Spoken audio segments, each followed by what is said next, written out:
To call a meeting to order, please rise for the Pledge of Allegiance. Pledge allegiance to the flag of the United States of America and to the republic for which it stands, one nation, under God, indivisible, with liberty and justice for all. Thank you. Let's move to approval of the agenda. Are there any items that would be asked to be added to the meeting agenda for today? Yes, I'd like to add the authorized signers. For checks? Yes, authorized signers for checks, yes. All those in favor of adding a motion to approve authorized signatures for check writing to our agenda? Colette, would you please add that at the end of the new business? Next motion behind new business. Any other changes to the agenda? I have one. I have a correction to the minutes. Hold on, we're not there yet. Oh, sorry. I'd like to add an agenda item. I am going to add a motion to change the resident agent on our liquor licenses are associated with the county to John Bailey to keep our records accurate and up to date. Any questions, concerns? All those in favor of adding that agenda item? Aye. Thank you. Colette, would you please add that to the agenda?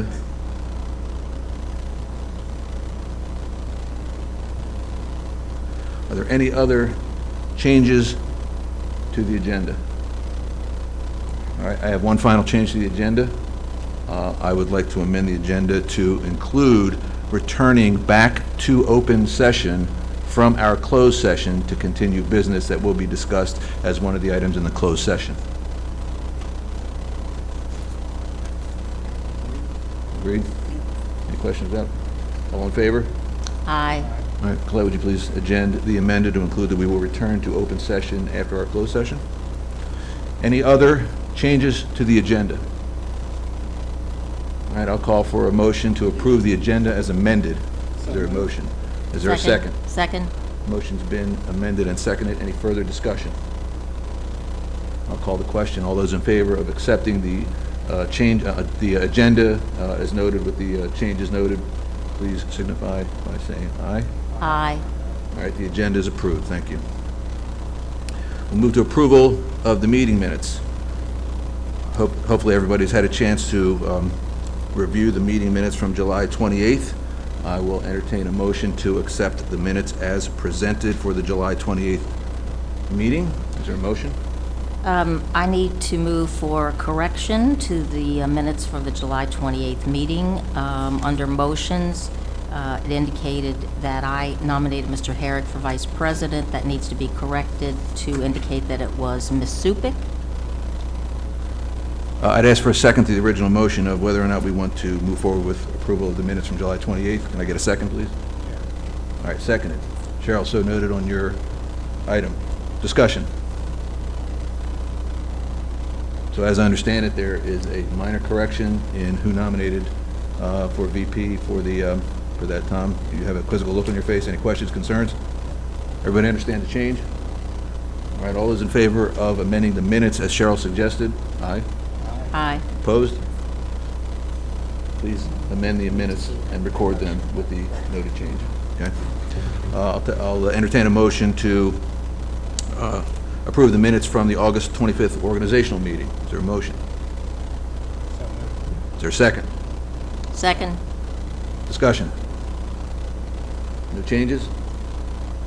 I'll call the question. All those in favor of accepting the minutes from the August 25th organizational meeting? Opposed? Please accept and record accordingly. Thank you. All right, moving to presentation of an appreciation of a gift to a past board member. I understand it's tradition that the association recognizes the service of board members that have served on the board of directors, and as such, I would like to invite Dave Stevens to come forward.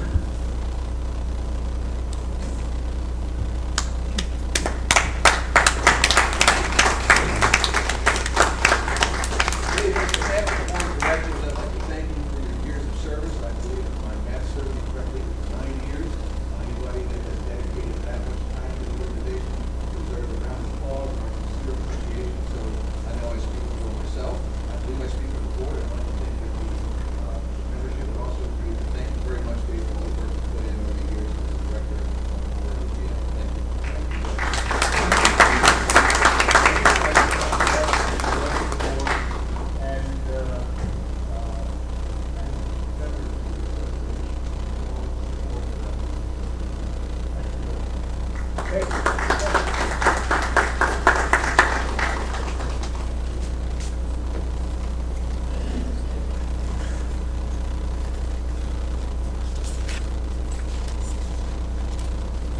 All right, moving into President's remarks. I'll keep it brief. I don't have a lot of things to say. Just, this is the team that's been entrusted to, by the membership to govern the organization. At our orientation meeting, we discussed the notion of spending our time governing rather than arguing. And I'm going to hold myself accountable and the rest of the board accountable to that commitment.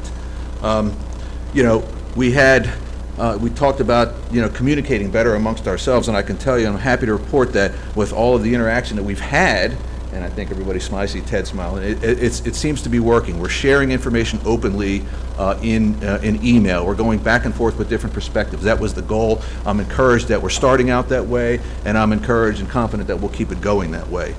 The other thing we wanted to do as a board to make sure we establish a partnership with our general manager. All right, we've got a lot of work ahead of us, and John is going to be integral in making that work, not only identifying what needs to be done, but having success at doing it, and needs our support.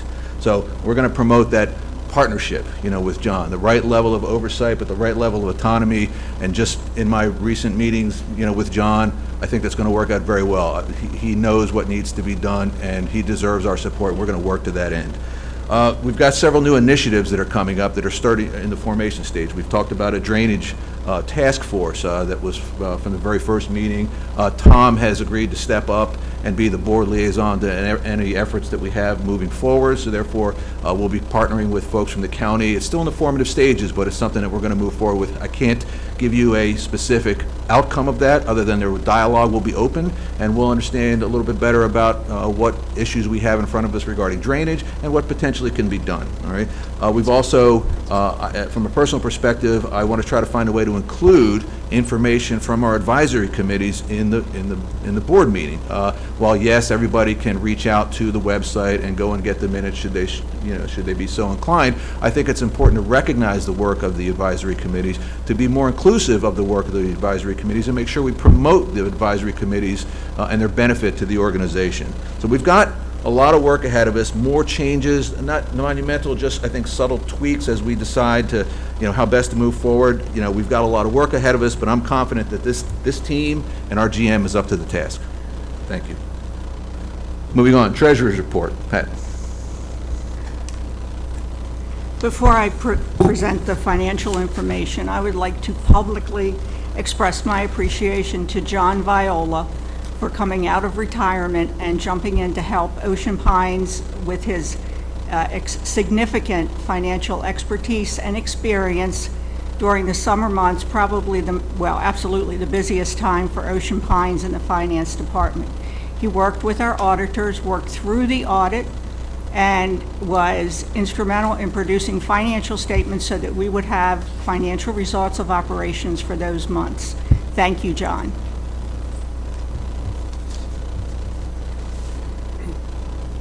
Do we have the slide, Michelle? That's too small for anybody to read. Oh, it didn't work? Oh, it's worked in the past, sorry. Okay, I'm going to say the numbers. It's going to be challenging, but I'll give the bottom line numbers. For our operating results after operations and transfers to reserves, this is as of August 31st, we have $4,219,000. That was a variance to budget of $697,000, and that variance was driven by amenities revenue being under budget by $604,000 on the revenue side. On the expense side, expenses were over budget by $105,000. And the areas that were over budget were contract services and professional fees and promotions and discounts. Wages were under budget. The total combination, as I said, was $697,000 off budget. The projection for year end at this moment is a significantly greater negative variance from budget than the $700,000 that we're currently experiencing. There is a new guide, an industry standard guide that I will present at least quarterly. And the first standard is for labor costs to gross revenue in the food and beverage area. And for the yacht club, again, this is through August 31st of this year, the industry standard is total labor cost, that's labor and payroll and benefits. For the industry, 35% is the standard. For the yacht club, it was 55%. For the beach club, using that same standard of 35%, which may not be accurate because there's not table service, the beach club was 21%. We're going to drill down farther in those numbers. For reserves and capital, the balance at August 31 of our reserves, including our roads reserve and a golf reserve, which currently has zero balance, but the reserve committee wanted to preserve the concept of a golf reserve. The balance was $5,664,000. The bulkhead balance at August 31st, $2,611,000. Projecting out for year end, that would be April 30, we have unbudgeted capital expenditures that hit the reserve of $173,000, and we have additional budgeted expenditures of $1,683,000. So the projection as of August 31st for the April 30 balance for general reserves and roads and golf is $4,403,000.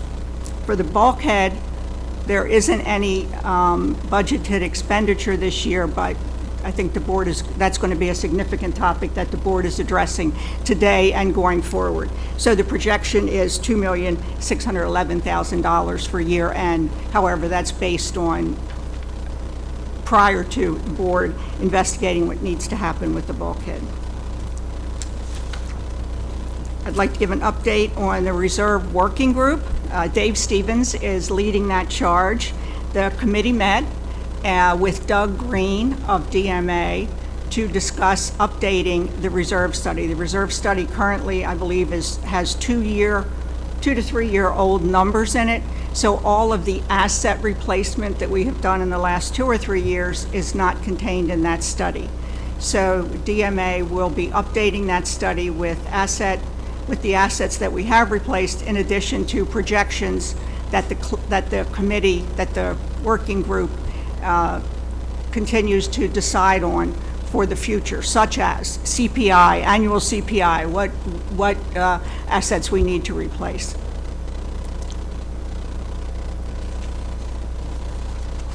I think that's my report. Thank you, Pat. Move to the next item on the agenda. That would be the general manager's report. John? Oh.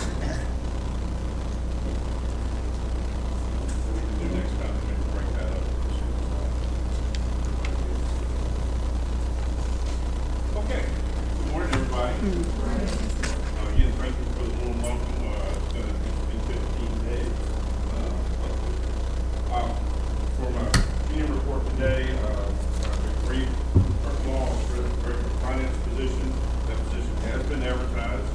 We have about 30 applicants so far for that. We've been through all those. The deadline for application is Monday, October 9th. And no salary range has been established for that position. But in the ad, salary has been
Otherwise, it's not on the TV. Okay. Well, I'm used to having a microphone too, so I can do it either way. Anyway, back to the country club. I've been upstairs at the golf course. It's a mess. I think I mentioned that last week. My understanding is we really need to look at the plans that I have with me today and that we currently are working from, that we probably want to revisit those, not just for the blueprint side of it, but for the use of it and what we want to get out of the end game with that. So while there's a push to get that done, we want to do it right. And so let's take our time and get it done properly, with not just with the plans but the process. My biggest concern with the club at the moment is winter coming on and how we insulate it from getting worse through that time period while we're figuring out all these other questions. Regarding golf, obviously the month of August was sort of a, we had what, 26 inches of rain that month?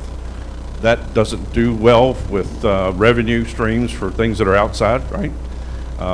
So the rainfall also creates poor maintenance conditions for drainage and for mowing. I was with played yesterday with the men's group. It's the first time I'd played the course. I had been around the golf course previously with our golf professional and the maintenance superintendent, and looked at all sorts of interesting things, and a lot of it good, some of it bad, but the course is beautiful, just as by design. Of course, that's RTJ for you. But that rainfall, if there's water all over 10 and 11, and you can't get in there to mow it, and also you got sitting water there for several days as everything begins to drain, then your grass dies, and other areas can't get mowed too because it's wet, and then you have everybody complaining about the grass not getting cut in those areas. So you got to get back in there and do all those things. Anyway, so the heavy amount of rainfall in August created other problems. But September has been pretty good. John has been real enthusiastic about the number of golfers we have playing, both members as well as non-residents. In the recreation department, obviously the summer camp was very successful, and of course they're preparing for the fall festival that's coming up and the holidays programming. I think tomorrow there's a flea market here in this building. I think that's right. One thing that I didn't put on here, just as a reminder to everybody, our supervisor is having a town hall meeting tomorrow at the library. That starts at 10 a.m. So I encourage you to come to that as well. Racket sports, the 2 platform tennis courts are proceeding. The foundations are done, and footers are complete. The base material is happening today and Monday.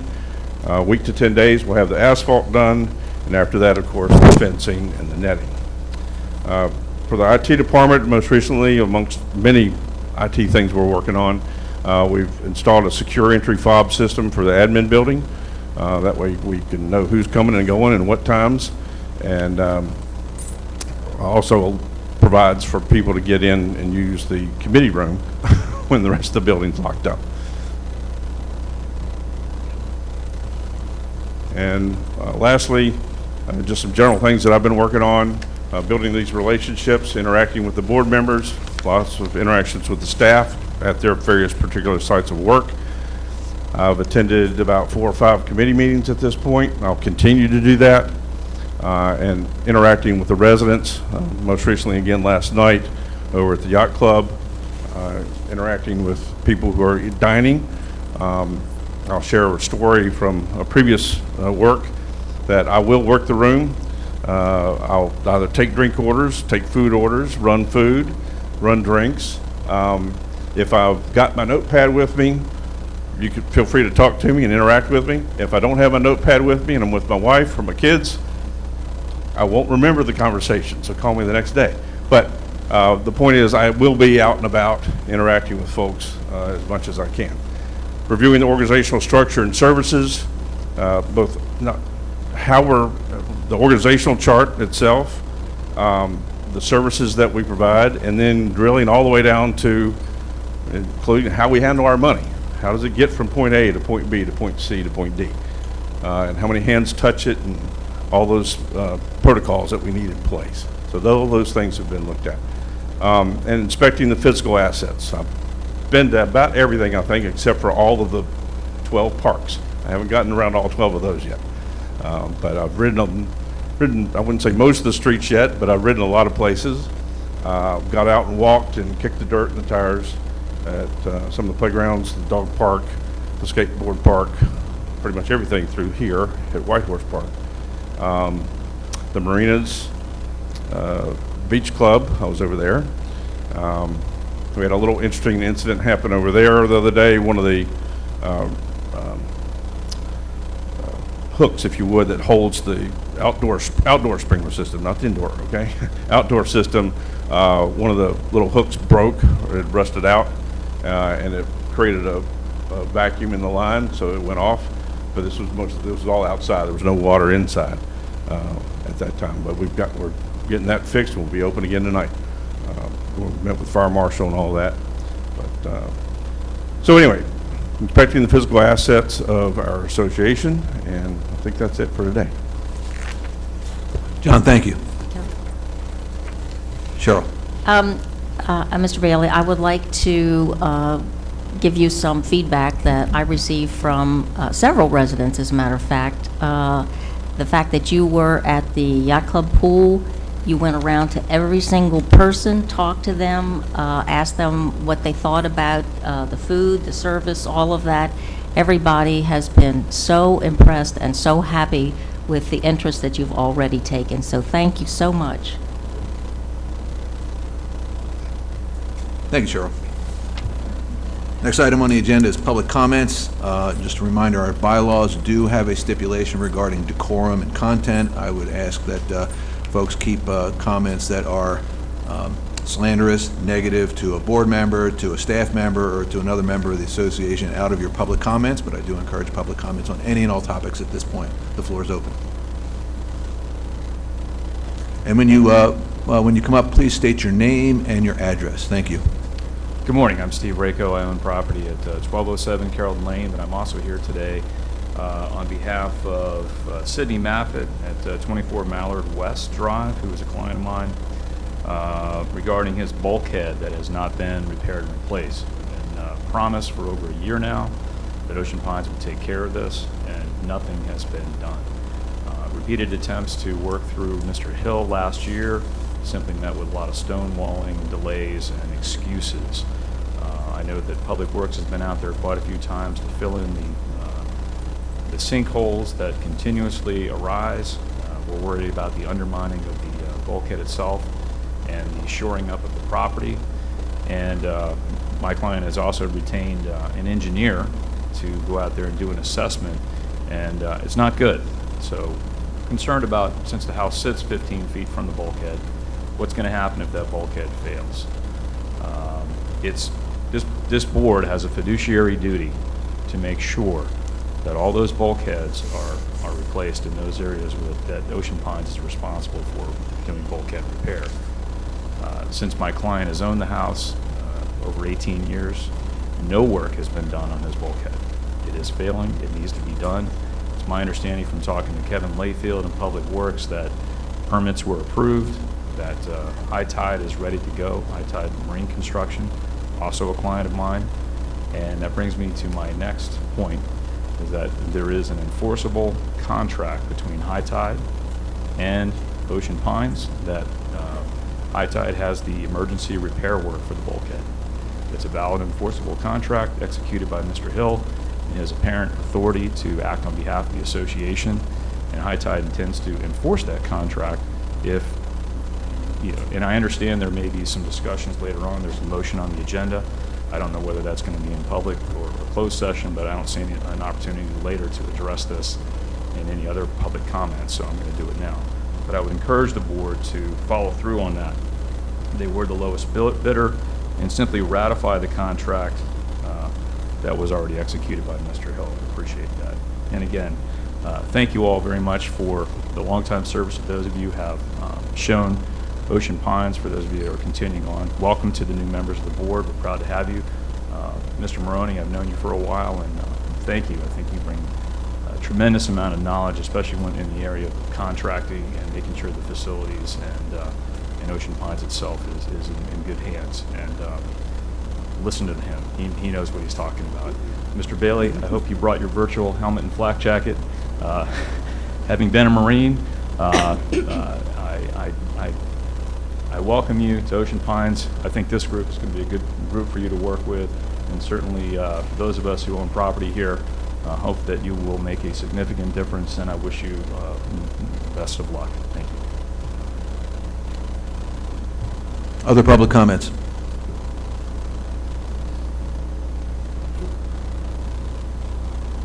Hello, my name is Janet O'Brien, and I live at 4 Harborview Drive, and we've been there since 1988, full-time since 2004. Lower the microphone, I don't think that's... My comments are certainly, and concerns are very, very minor to the major things that you all are taking care of, but only because I live there and see things every day. They're kind of important to me, so I took the opportunity to make a comment today since I can. These are all swim and racket club area concerns that I have. One, I hope, is a very doable and inexpensive concern or request. I was hoping that when you do the budget this year, you might include a small amount of money to have a truckload of sand put up on the little beach. If you would just put one truckload of sand, not a semi, just a regular truckload, every year, the beach is such a gem and enjoyed by so many people, and of course Ayers Creek even rents kayaks up there. It would keep the sand nice, and I think that Mr. Thompson had a truckload put there maybe 2 years ago, and it made a huge difference. And if we could just do a little thing like that every year, it would really help. Also in that very area, back when we had waste management, they took that big ugly dumpster out, which we have to look at all summer. We understand it has to be there for the pool staff. But they took it out in the off-season. But Republic has left it in there year-round. And last year I had asked Public Service if it could be removed, and they said that it was not in the plan to remove it and that it was going to stay there, and it did.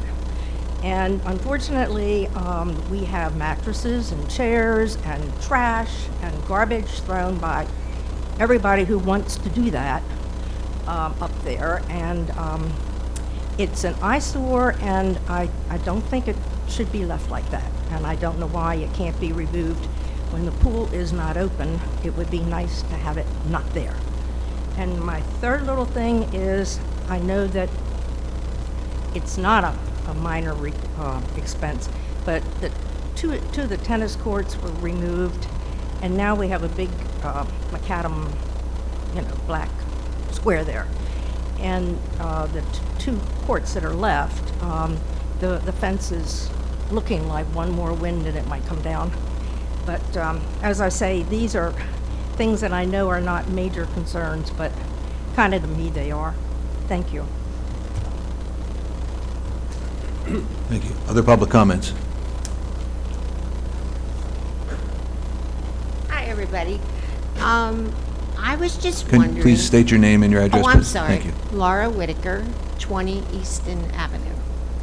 I was wondering if there's a possibility you could consider, as you're expanding the tennis courts and the pickleball courts, if you could think about or look into putting up some kind of sound barrier, because those of us who live all around the perimeter of the tennis court, the pickleball, the dog park, and the playground, I live right on the other side of the woods.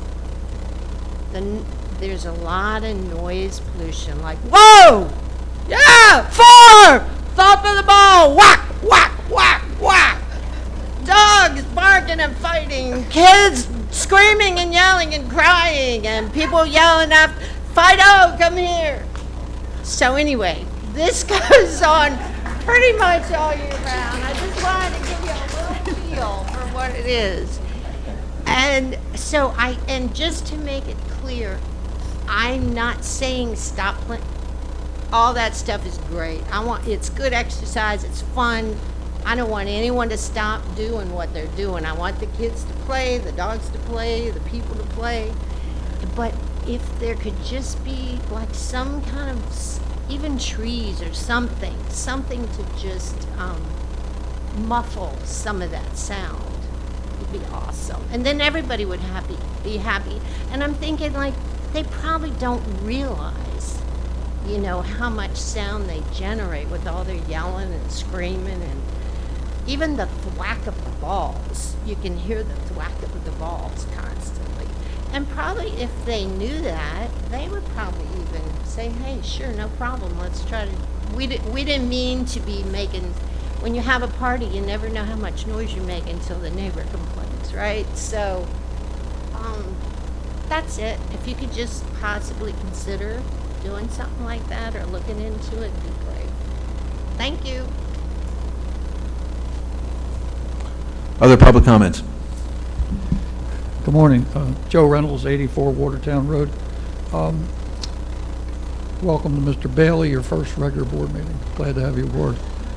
Pat, you mentioned that we're currently $700,000 or whatever the number is, we're behind on the operations or what have you.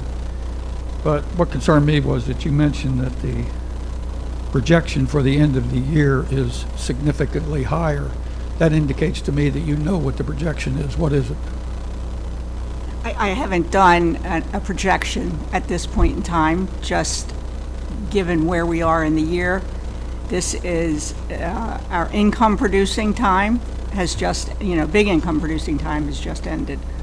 We intend to do a projection, And then you'll have the number, Joe. And potentially big losses at the yacht club, similar to last year's or the years before, if we remain open. Yes. We lost. Yes. I believe there was a 3-month stretch in the Yes. winter at the yacht Yes. club where we lost $70,000 each month, which is it's a $210,000 right there. At any rate, one item on the Doug. Thank you for your comments and your leadership thus far. I'm very impressed, quite frankly, and I'm happy to see you in the position. I'm happy to see this board. You made a comment about governing, not debating or arguing, and I think that's an excellent approach. But there's one thing on the agenda today that troubles me and I think will cause problems, and that is Ms. Horns, with all the best intentions, I'm sure you have an item for a code of conduct or an ethics code of some kind for board members. I don't know if board members today realize it or not, but we had one in the past. Back around 2005, Board of Directors passed a code of conduct. It was aimed primarily at one director at the time.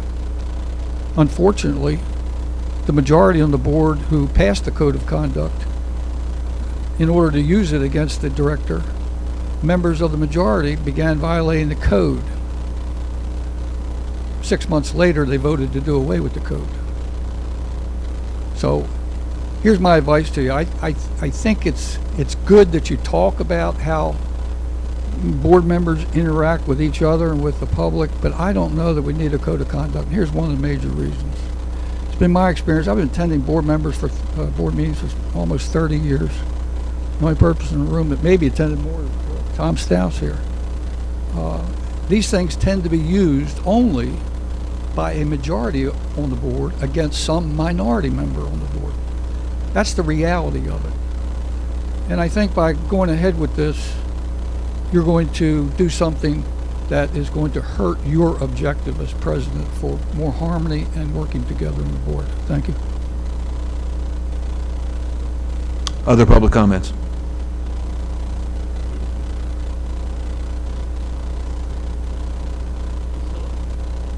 My name is Ron Kennard, 719 Ocean Parkway, Section 11.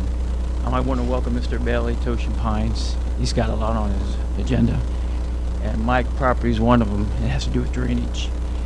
I have such a drainage issue that 3.5 inches of rain we got 2 weeks ago, I was underwater, my whole backyard. Right now I'm in the process of a flood policy with my FEMA because of my HVAC. It sits 2 cinder blocks off the ground. It's corroding from underneath from all the salt water that it collects. My shed's taking a pounding in the back. Ocean Pines has a drainage responsibility in the back of my yard to clean it out. It's never been done. I've been promised it by the head of Public Works. He's never come by to clean it. It has full of debris. It's the Chesapeake Bay runoff. So if you get 3.5 inches of rain on the ground with a high tide, I'm underwater.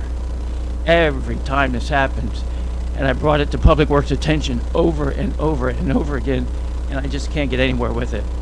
So I'm tired of being underwater. FEMA's involved now. I hope they get involved with as far as maybe pursuing issues to help me out to stay dry. It just, 3.5 inches of water, everybody else can hold it here. I can't. And there's a lot of us in here who can. So it's up to you all, Mr. Bailey especially, to go in there, clean the back of your property out that you're responsible for. That way, I know we can't stop Mother Nature, but it can help. Clean that back area out. It's Section 11, back there with the park. Clean that out. It's full of debris, logs, everything's in there. It's just got to be cleaned out. I've talked to your Public Works. It's the wetlands. He says I got to get permission from the county. They were there with the head of Public Works, and they gave him permission. Ocean Pines still hasn't gone and pursued to clean it out. I just want help from you all with this water. It'll help. So I'm not sitting there. I look at the weather. I say 3 to 4 inches. I dread. I'm going to be underwater. It's killing my HVAC. $7,000 for new HVAC. My shed, the outs of my shed are corroding from the high levels of water, and FEMA won't cover it. And this has been an ongoing issue with Ocean Pines, and it sits right back at that overflow. I mean, I think on the whole section I may be the only one complaining, but there's a lot of us there. But I'm taking a lot of the blunt. So I just want y'all to help. You see if you can help me out. 719 Ocean Parkway, Section 11.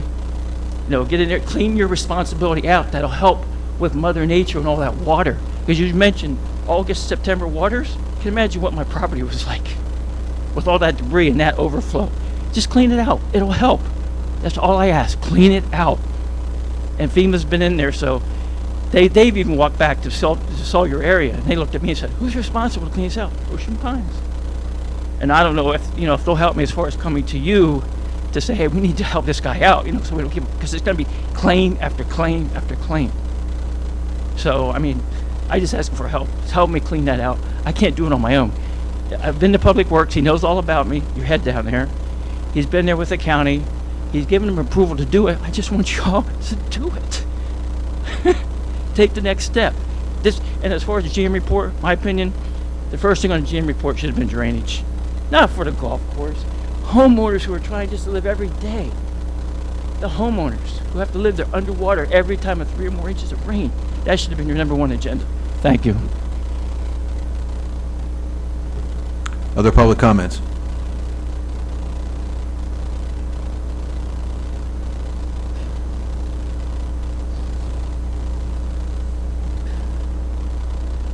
Tom Byerly, I live at 6 Oceans End.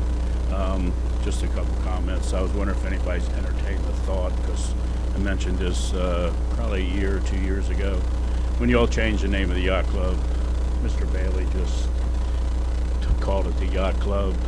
Everybody calls it the yacht club. You got a 50-year anniversary coming up. Don't you think it should be called the yacht club? I mean, it's been there. It's been there forever. Mr. Bailey worked at Lake of the Woods. I visited there. What went on is completely out of line. The other thing, quick comment. I'm going to request that the golf course put a net up around the entire golf course, because people are getting hit with golf balls. Houses are getting hit with golf balls. If you're going to stop the noise from a tennis court, then put up a net around the golf course. If you don't like the amenities of places you live, don't live there. Don't talk about things that are happening. If you don't like golf balls, don't buy on the golf course. It's pretty simple. Anyway, my main thing is the yacht club. Let's get it back to what it was and keep it that way, and hopefully it will improve. Thank you.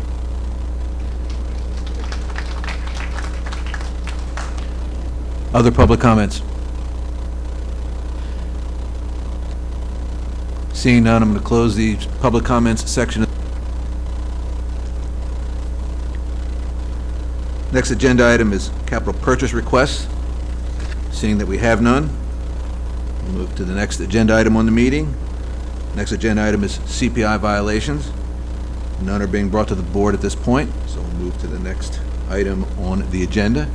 Next item is unfinished business. Seeing no unfinished business, I'll move to the next item on the agenda, and that is new business.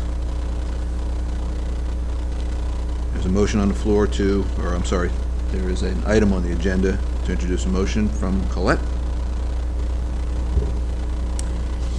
Okay, my motion is that the Board of Directors appoint an ad hoc work group consisting of 3 directors and 3 association members charged with the task of drafting a board resolution that A, sets standards governing director ethics and conduct, B, establishes policies and procedures to ensure compliance with the standards, and C, establishes procedures for addressing allegations of violation of the Code of Ethics and Conduct. Is there a second to the motion? I'll second. Discussion.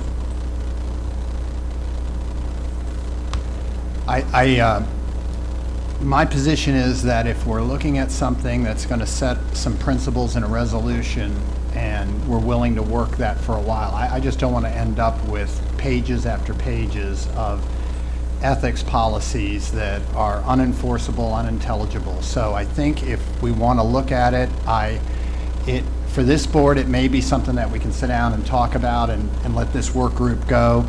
And I'll vote for it because of that, but we also need to be realistic. Let's see what it comes back with and see if we can get to something that is usable and applicable to what we're doing. I think the biggest purpose behind this is to make sure that we don't run through a situation that we have in the past where you have a nebulous, there's nothing to measure whether somebody is violating board policy or not, or being a good board member or not. So you end up having, for lack of a better phrase, witch hunts going after it. So I think that it may be very difficult to get there, but I think that we should go ahead and give it a shot and see what happens. Other discussion? Cheryl. I think it's a worthwhile endeavor, and I am supportive of letting the work group see what they can come up with, and then we can deal with it. Other discussion? Slobodan. Thank you, Doug. I would just like to add additional comment here. I realize that the ad hoc work group will focus primarily on developing code of ethics for the board of directors. I don't know if such code of ethics exists for the association itself. And just reflecting back on past events that occurred with regard to GM or the staff in general, I wonder if we should consider expanding the purpose of the group to look at a code of ethics for the association as a whole. So if we hold directors to a certain level of standards, that we also consider having that as really a corporate standard code, not necessarily just a code for the directors themselves. So that's the only thing I'd like to comment on. And I'm hoping that the group, the ad hoc group, will consider looking at that broader picture as opposed to targeting the code of ethics only for directors. Other comments? I'll add one. The motion in and of itself is to create an ad hoc group. There's nothing enforceable at this point. I don't see any harm in investigating the options of what a code of ethics would contain. I believe we can also reach out to CAI, because they may have some reference material as well. And I think it's probably time well spent to at the very least gather information. So unless I am misunderstanding the intent of the motion, it's merely to create this group and then provide information back to the board to determine at some point in the future whether or not we want to have an enforceable code of ethics that's well-defined and added to our resolutions. Is that a fair statement? All right, then that's the way I view it at this point. Any other comments, discussion? Cheryl? I think we need to have the person who's bringing the motion forward to say if that is in fact what you intended. That is in fact what I intend. Okay. And just to add to that, that it would actually be reviewed by the Bylaws and Resolutions Committee before coming back to the board as well. Any final comments, discussion? Seeing none, I'll close discussion on this motion and call the question. All those in favor of the motion as presented, please signify by raising your hand and saying aye. Aye. All those opposed? Please record the vote as noted.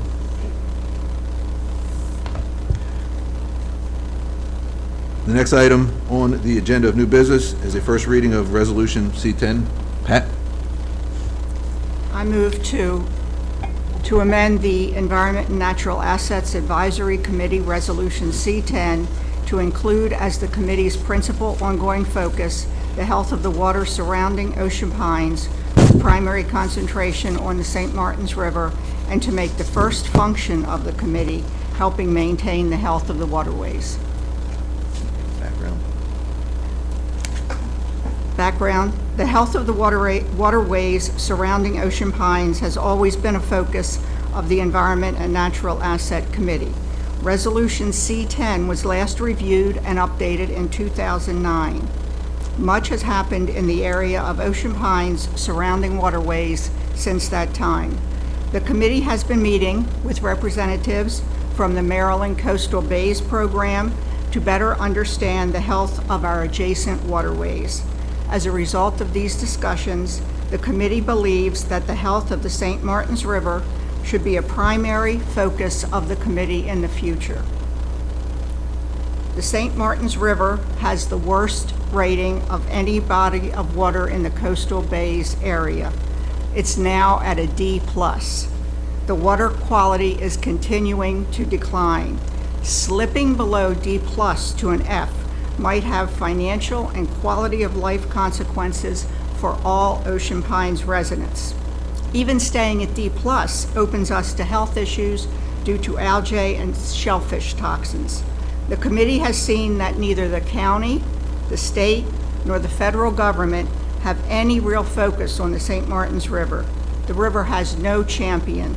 It is in the best interest of Ocean Pines residents that the Environment Committee make its primary focus the St. Martins River.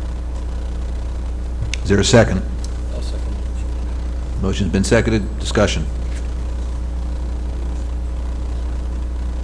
Cheryl?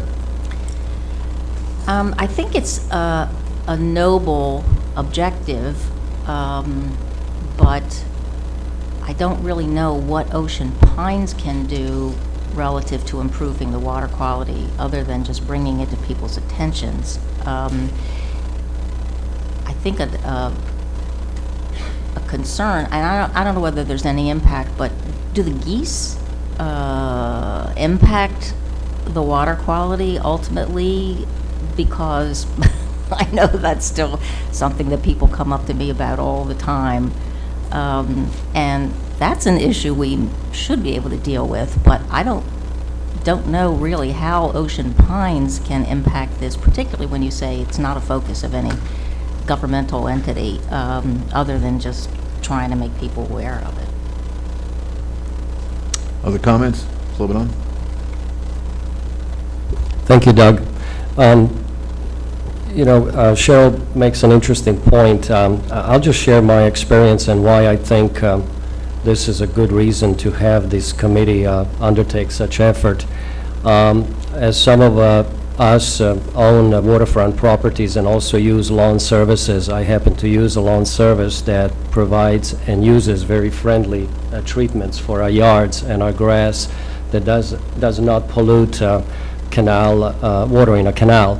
So I think if the committee can do anything to educate the community how we individually and collectively can reduce pollution generated by our own residents, like yard maintenance and things along those lines, I think every little effort will help the bigger picture, and I'm in favor of the idea.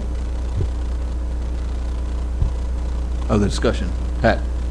In response to Cheryl's comments, which I can see where that would be an area of concern. However, several things can happen on our part, such as what Slobodan just mentioned, us being aware of grass clippings going in the canals, us being aware of using lawn products, and there are many, many other actions that we as homeowners can take to help improve the quality of the St. Martins. The Maryland Coastal Bays program has agreed to have a Bay St. Martins, Save the St. Martins Day here in May, on May 20th.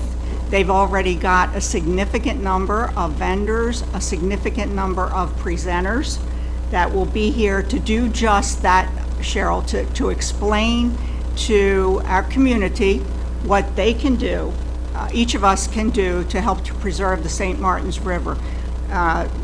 They're working with oysters to, they cleanse the water, clams, all sorts of various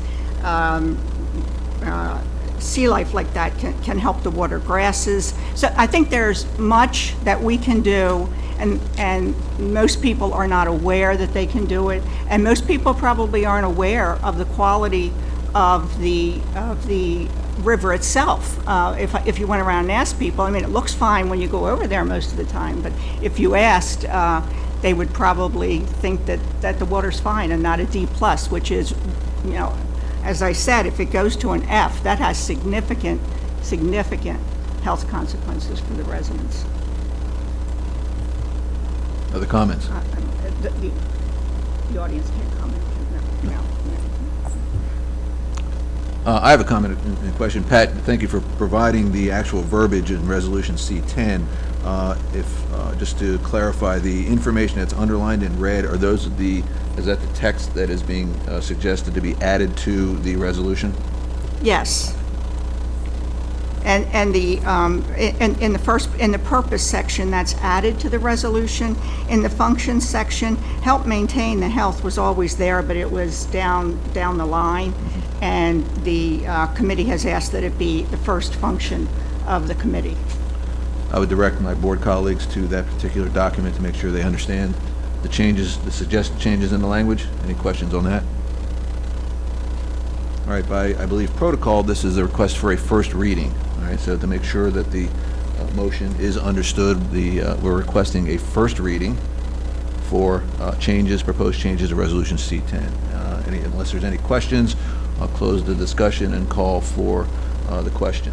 All those in favor of the motion as presented, please signify by saying aye. All opposed? Any abstentions? Please record as necessary. The next item on the agenda for new business is the Budget and Finance Committee recommendations for the budget. Pat. The Budget and Finance Advisory Committee has met and developed budget guidance recommendations for the Board of Directors for the upcoming budget year, FY 2018 and FY 2018 and 19. It's hard to think 19 at this point for me, but it's out there. The Budget and Finance Committee, under Resolution F02, Section 2, is offering this assistance to the General Manager and the Board in the budget preparation. Each department should describe the method used to develop their budget and details such as what metrics were used and what value the previous year's actual performance had. Absent any extremely detailed, reasonable, and well-documented approach for budgeting revenues greater than those achieved in the most recent past, amenity revenues should reflect no more than what was achieved in the most recent past. The justification here is that since these revenues were achieved, then it is reasonable they should be achieved again. In the area of FTE expense, review staffing by department for appropriateness of FTEs and salaries, use government industry statistics for comparison. Recommend the dollars be budgeted to have an outside study performed for this comparison. Use this study to also determine the range of increase by department and position. They suggest 3% salary increases be budgeted but awarded on a merit basis. Recommend that the human resources specialist position be filled as soon as possible. We believe an HR person would be valuable in avoiding lawsuits and establishing a benefits program in line with comparable metrics. Ocean Pines recently centralized the purchasing the same service or item across departments to obtain the best price and service from the vendors. What needs to be refined is the actual direct delivery to the location where the goods are needed. Also provide the ability for an individual manager to order direct as needed. The capital budget should be presented separate from the operating budget and should be structured in a rolling, multi-year format that includes budgeted but unexpended capital items from the prior year. Requests for new or replacement capital expenditures should include dollars and rationale, along with a return on investment calculation. I recommend increasing the capital threshold from $1,000 to $3,000 or more. Variances should have proper explanations and supporting detail. No item should be part of the capital budget that does not meet the criteria. The committee will include a review to ensure proper oversight with periodic review and follow-up of the capital budget. For roads depreciation, we are again recommending this be addressed in the current budget. The funding of our roads is now only from casino funds. The state depleted the road reserve account, and the casino funds are unpredictable. For presentation and analysis purposes, develop fiscal year budget reporting with the following: budget versus current actual, prior year budget, variances, effect on the assessment. Any department revenue or expense increase or decrease of 5% or $5,000, whichever is less, requires justification. Relevant objective for performance metric should be used in documenting expenses and revenues, showing improvement when needed. There should be a total schedule year over year for major expenses. And the committee and the board should develop a timeline for budget development and review. Pat, thank you. Point of order, as there is no specific motion, and this amount of information was meant to have public information directed to the GM on recommendations from the Budget and Finance Committee. I'd asked my board colleagues to at least agree that that was the original intent of this. No motion is required, and it's basically a public affirmation that information such as this has been given to the GM. And I get consensus that no further action is required other than an affirmation from John that he has seen that, and that obviously the information will be presented. It was a lot, but it'll be presented in the document, which I believe we already have. Any concerns? Thank you, Pat. Next item on the agenda, capitalization threshold. Pat.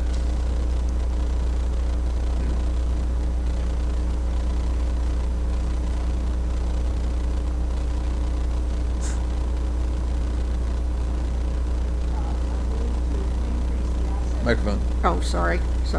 I move to increase the asset capitalization threshold from $1,000 to $5,000 for Ocean Pines acquisitions. Background: the threshold at which property acquisitions are capitalized for Ocean Pines has been set at $1,000 for more than 12 years. As far back as I looked, it was $1,000, and is set forth in our financial policies. A low threshold for capitalization greatly increases the number of assets that must be accounted for in the asset list and subsequently tracked. Given the number of purchases made in the $1,000 to $5,000 range, this greatly increases the asset list, making tracking and accounting for all assets difficult and subject to error. In review and discussion with DMA, the firm that is working on our reserve study, The recommended limit for capitalization was at least 2, and it was noted that most companies our size are now using $5,000 as the threshold. Both audit firms that we have used, TGM and SCH, also recommended increasing the threshold, with their recommendation being the $5,000. Is there a second? Second. I'll open the floor for discussion.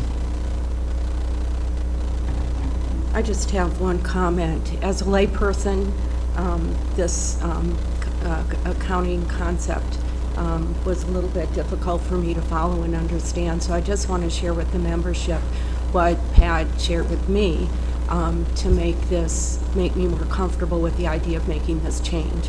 It will have an impact on the operations budget, and that was the concern that I had.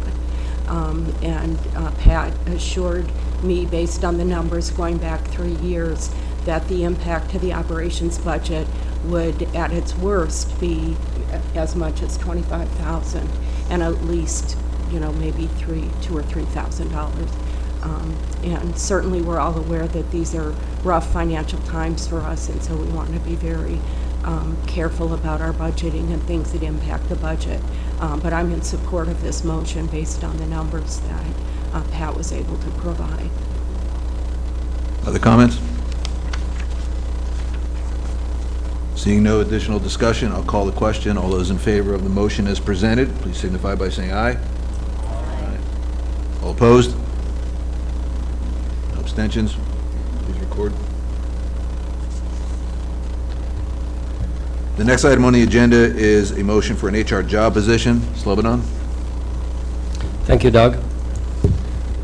I move to direct the general manager to develop a job description for human resources position along with a salary range and reporting structure and submit it to the board for review and approval by October 27th, 2017.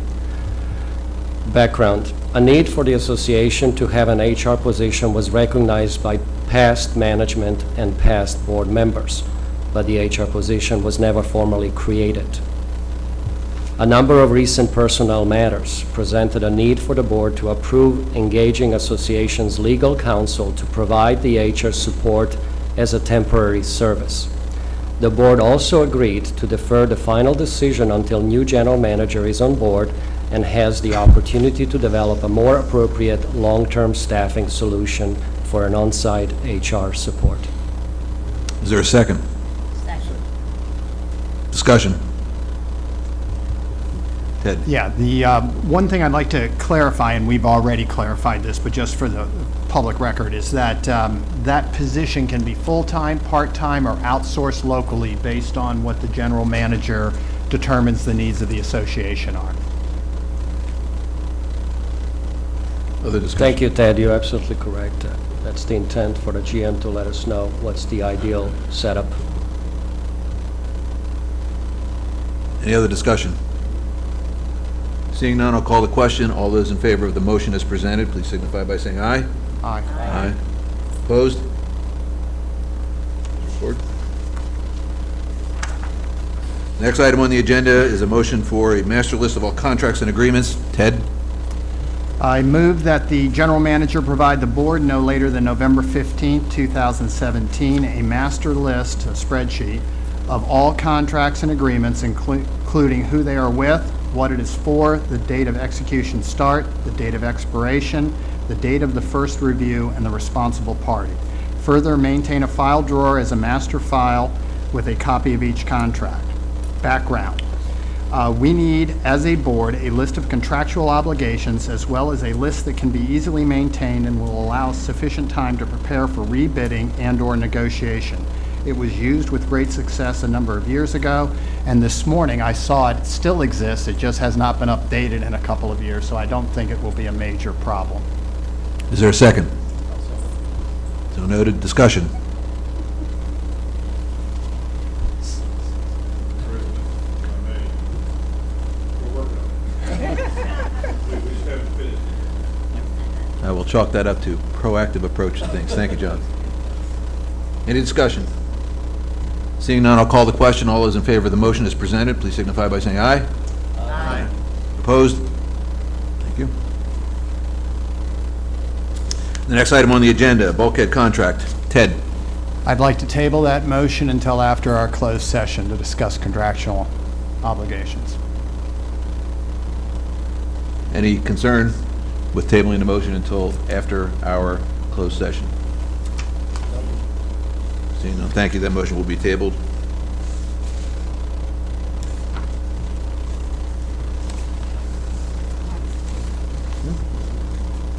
I know.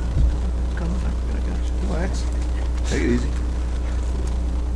All right, the next item on the agenda was one that was added during our approval of the agenda earlier in the meeting. I move to change the resident agent on the liquor license for OPA that are on file with Worcester County to John Bailey, General Manager of the association. Background, the current licenses on file have Mr. Brett Hill as a resident agent. As Mr. Hill is no longer a member of the OPA Board of Directors, the information must be updated accordingly. In discussion, given the licenses are part of the operational aspects of OPA, the General Manager is the most appropriate individual to be named the resident agent. Is there a second? Second. Discussion.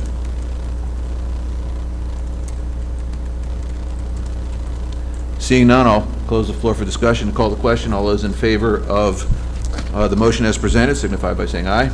Aye. Opposed? Thank you.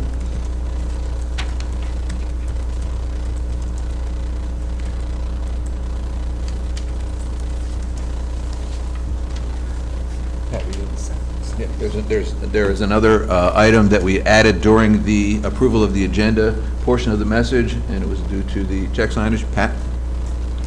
I move that we make the current check signers Doug Parks, President, Pat Supik, Treasurer, Gene Ringsdorf, Assistant Treasurer, and John Bailey, General Manager. Is there a second? Second. Discussion. Purely a housekeeping item. Understood? Seeing no discussion, I'll call the question. All those in favor of the motion as presented, please signify by saying aye. Aye. Aye. Opposed? Thank you. Any other new business? Seeing none, I'm going to close the new business portion of the meeting and move to committee appointments.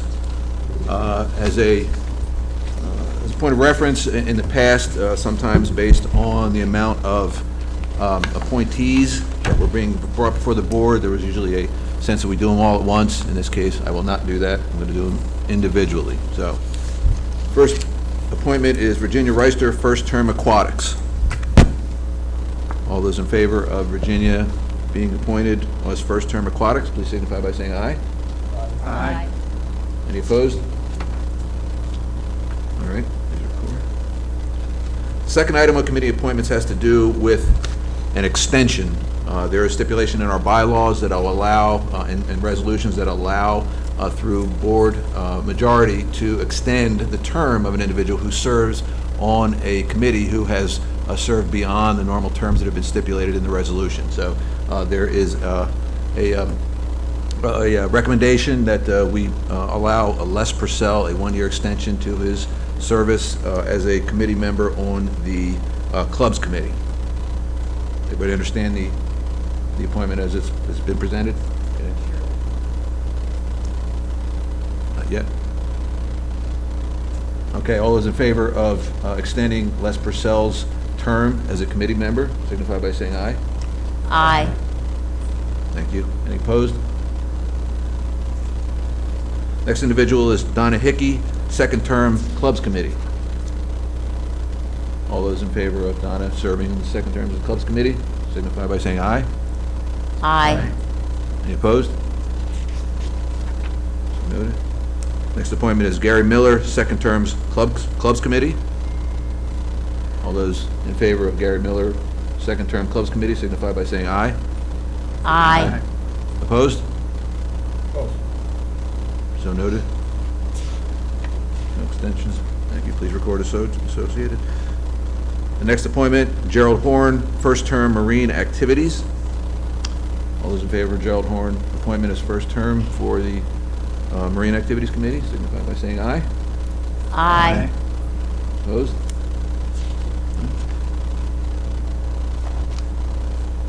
Cheryl? At this time, Mr. President, I would request that Mr. Purcell, having been unanimously agreed to an extension of 1 year, I would request that he be appointed the chairperson of the Clubs Committee. Everybody understand that one? All those in favor of appointing Les Purcell as the chairman of the Clubs Committee signify by saying aye. That's actually totally your responsibility. Well, it's got to be by a majority vote of the board. No, it does not? Does not. All right, then I will, based on the recommendations, and I believe consensus from the board, I see smiles, therefore, that usually doesn't indicate anything negative, so I will take it upon myself to appoint Les Purcell as the chairman of the Clubs Committee. Thank you for your service, Les. Here. Since there are no other committee appointments, I will entertain a motion to adjourn to closed sessions for issues as permitted by the Maryland Homeowners Association Act, Section 11B-111, subsection 4, a meeting of the Board of Directors or other governing body of the Homeowners Association or a committee of the Homeowners Association may be held in closed session only for the following purposes. 1, discussion of matters pertaining to employees and personnel, and 3, consultation with legal counsel on legal matters. So Is there a moved. second? Second. All right.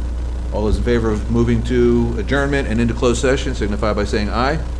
Aye. All those opposed?